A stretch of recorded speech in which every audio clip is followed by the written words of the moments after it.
when you say echelon, are we talking about period, or are we just talking about right now in this season? We got to talk about now. Well, MVP says period. Okay, yeah, absolutely. Yeah. Right now, yes. Last year, same sort of thing.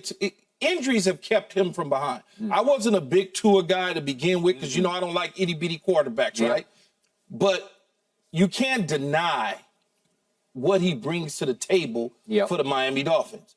We saw him with him, and we saw him without him, right? And so, in the end, he goes to Buffalo last year and plays lights out in the playoffs, really good in a hostile, cold environment. Won me over. Now, when you start to think about this list of guys and MVP odds, Tua sits at number 1 for me, followed by Lamar, then Patrick Mahomes, then Jalen Hurts, then Josh Allen, then Burrow.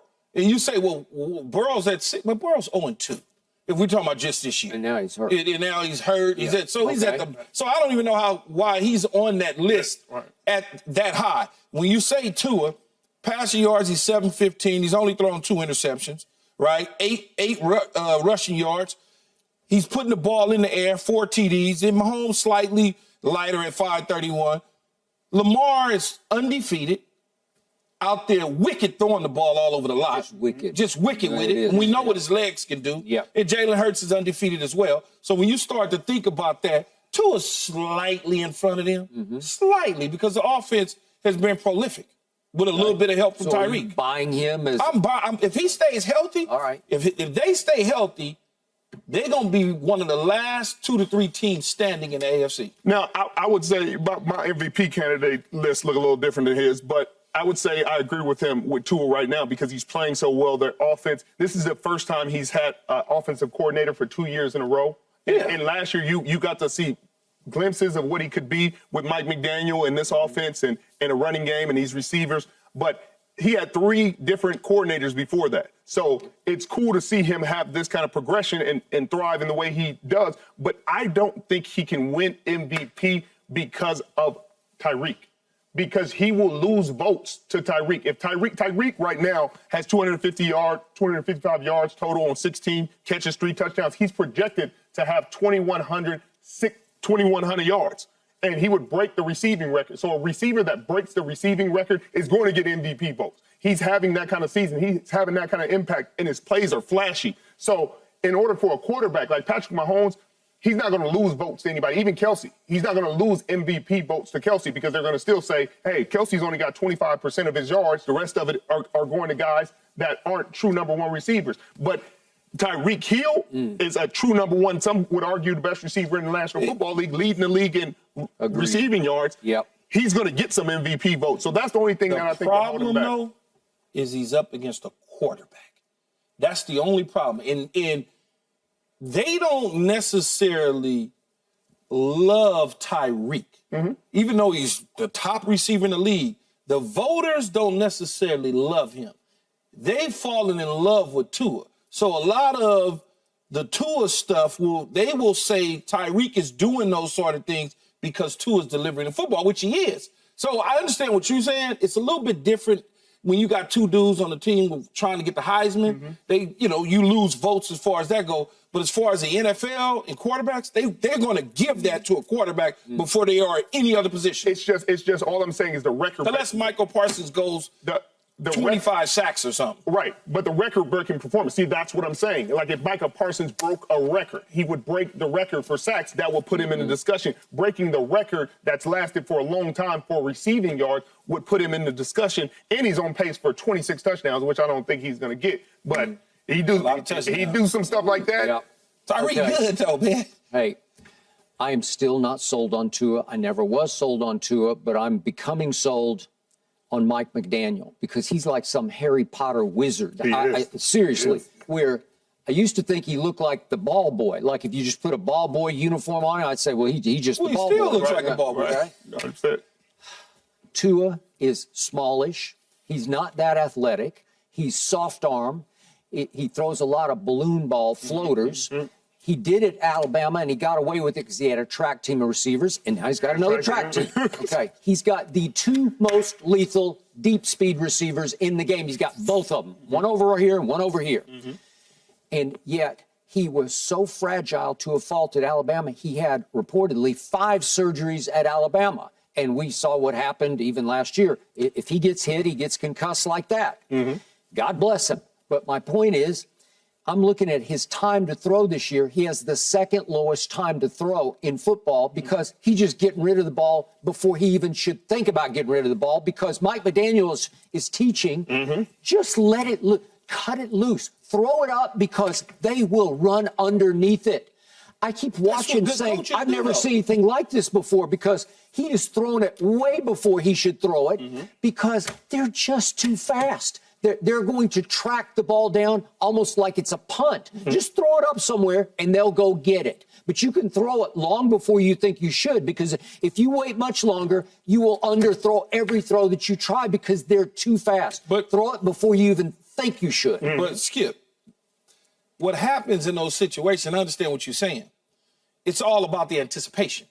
He's retaining the information that his coach is giving him. Yeah. Right. He just said he had 3 offensive coordinators in 4 years. Yeah. That's a lot. First time he's had back-to-back. So I was like you a year ago. When they came from behind, they beat Baltimore in the 4th quarter, and he threw 4 touchdowns. Everybody went crazy. I said, man, stop, man. They gave that to him. Yeah. So eventually, I had to stop fighting the real. I had to stop it. Because I watch football enough to know good when I see it. Right. Yeah, he might be slow.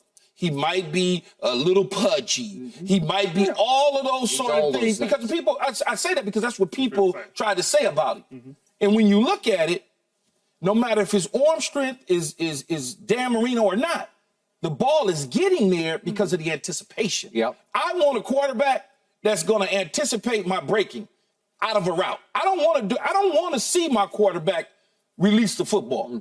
I want to be able to hit my foot, come out of it, and the ball is there. If I'm watching you, Skip, there's a real problem. There's a real problem with you delivering the football from watching. But when you come out of your break, you better be open. Sauce better not have jumped the route. Well, he's only, but it's up to my job to run the route and not allow Richard to run the route for me.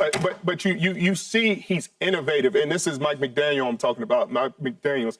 He's innovative within the way he's moving Tyreek around. He allows Tyreek to not get jammed ever because they motion him at the snap almost every play. Canadian football. It's Canadian football. It's old school. It's on the run, and then he's breaking conventional rules. As a corner, I see a receiver motion out. I'm not expecting him to outside release and dig, run a dig up underneath.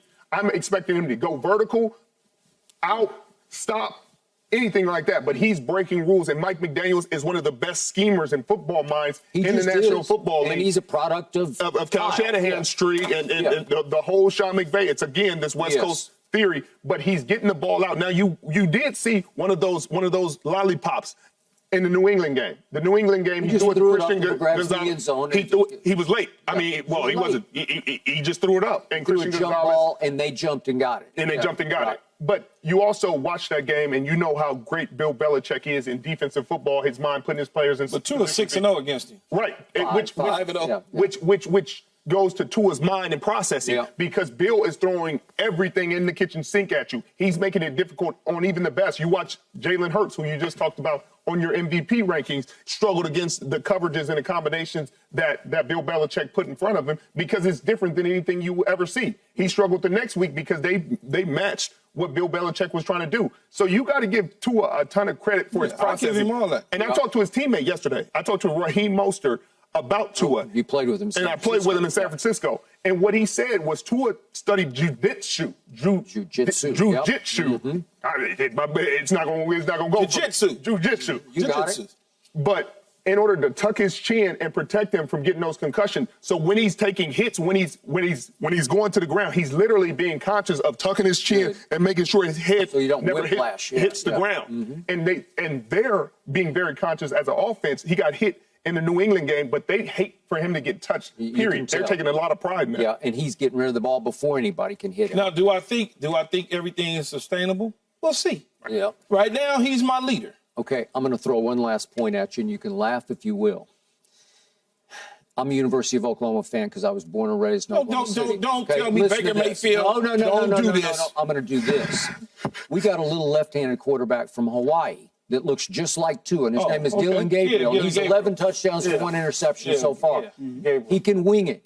He's got a much better arm to my eye test than Tua does. He's a little even smaller than Tua, so you're going to dismiss Same school, too, right? Are they all from the same? I don't know if they went to the same high school. Maybe. I think so. Okay, but my point is, he looks to me just like Tua. He's 5'11", 205. Tua's 6 feet, 215-ish maybe. Get a little stouter, got bigger thighs, bigger base to him. But my point is, I watched Dylan Gabriel wing it. I say, that's a better arm than Tua's. But he doesn't have Mike McDaniel teaching him, and he'll stand back there and hold it too long, trying to wait for somebody to get open deep, Andrell Anthony that they got from Michigan, and he gets blasted in the back. Okay, my point is, Tua's skill set is below average to me. Seriously, for National Football League, and he's the MVP favorite. Mike McDaniel has a whole lot to do with that, and Tyreek and Waddle have a whole lot to do with that. That's true, Skip. They do.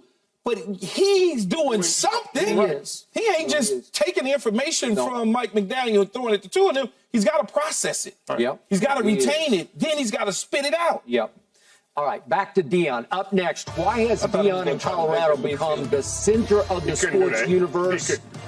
And here you go. It's your turn again. We hear from you next on #Undisputed Live. No mercy, no mercy, no mercy.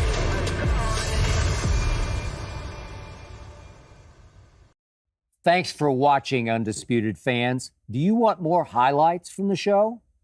Make sure to click that subscribe button for all the exclusive content from Undisputed.